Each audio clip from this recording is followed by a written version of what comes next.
অবশ্যই প্রত্যেকের প্রতি আমার সহানুভূতি থাকা লাগবে। আসসালামু আলাইকুম ওয়া রাহমাতুল্লাহ। প্রিয় ভিউয়ার্স, আজকে আমরা টপিক নিয়েছি একটা গুড লিডার হতে হলে কি কি বিষয় থাকা দরকার, কোন বিষয় থাকলে সে একজন গুড লিডার হবে, সেই বিষয় নিয়ে আজকে আলোচনা করব, আপনাদের দেখাবো।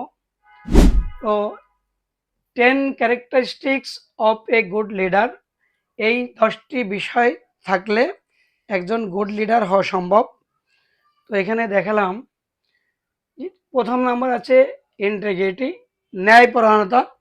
একজন লিডারের ভিতরে ন্যায়পরায়ণতা থাকতে হবে, কারণ একটা লিডারের আন্ডারে অনেকগুলো লোক থাকে, সেখানে ন্যায়পরায়ণতার দরকার।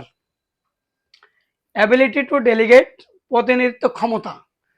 ওই টিমের মধ্যে যদি আমার প্রতিনিধিত্ব ক্ষমতা না থাকে, তাহলে আমি একজন ভালো লিডার হতে পারবো না। এরপর সেলফ অ্যাওয়ারনেস, আত্মসচেতনতা। আমার একটি আত্মসচেতনতা থাকতে হবে। এরপরে কমিউনিকেশন, অবশ্যই আমার টিমের ভিতরে সবার সাথে সহজ সরল যোগাযোগ থাকতে হবে।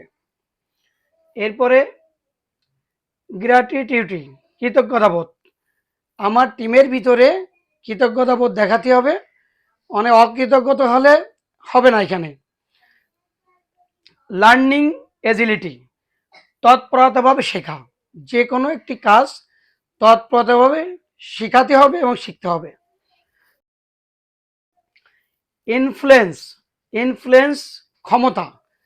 একটা লিডার হতে হলে তার যথেষ্ট ক্ষমতা থাকা দরকার, এই ক্ষমতা লিডারের মধ্যে থাকতে হবে।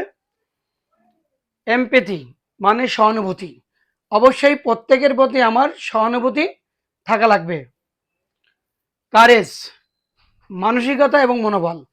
একজন লিডার, তার মনোবল হতে হবে অত্যন্ত গুরুত্বপূর্ণ।